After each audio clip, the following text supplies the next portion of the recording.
Quand je prends des anti-inflammatoires non stéroïdiens, ça veut dire des inhibiteurs de la cyclooxygénase.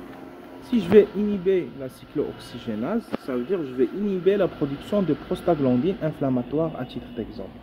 Or, au niveau physiologique, j'ai la synthèse d'autres prostaglandines qui vont jouer d'autres rôles. Je vais citer juste 3 exemples. Par exemple, au niveau gastrique, on va avoir des prostaglandines gastriques qui vont assurer un rôle cytoprotecteur, donc cytoprotection de l'épithélium gastrique. Au niveau rénal, on va avoir des prostaglandines qui vont assurer un certain flux rénal. Et au niveau de l'hémostase, par exemple, au niveau de la première phase de l'hémostase, donc la phase du spasme vasculaire qui correspond à une vasoconstriction de l'endothélium vasculaire lors d'une brèche ou bien d'une lésion.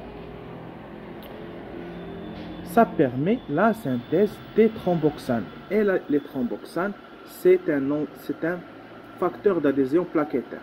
Okay?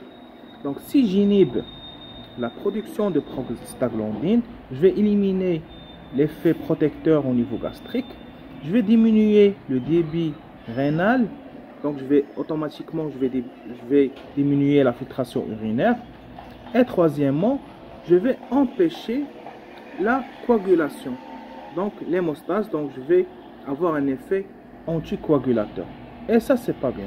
Donc la prise des anti-inflammatoires non stéroïdiens avec prudence, bien sûr pour les facteurs de risque, pour les personnes qui sont à risque, les personnes âgées, les personnes qui ont déjà des ulcères gastriques, déjà des perforations, déjà des inflammations, et bien sûr les personnes qui ont des problèmes urinaires, des problèmes au niveau rénal, que ce soit les insuffisances rénales ou autres. Donc, c'est vrai, sur le marché aujourd'hui, il y a des inhibiteurs de la cyclooxygénase qui sont spécifiques.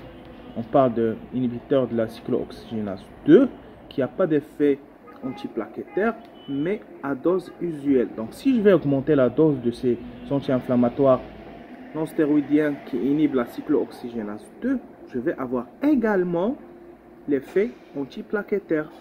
Donc on fait attention aux anti-inflammatoires non stéroïdiens. C'est très toxique, c'est très dangereux pour les personnes âgées, pour les enfants, pour les personnes qui ont des maladies chroniques telles que les ulcères, telles que les maladies qui sont liées au foie et aux reins.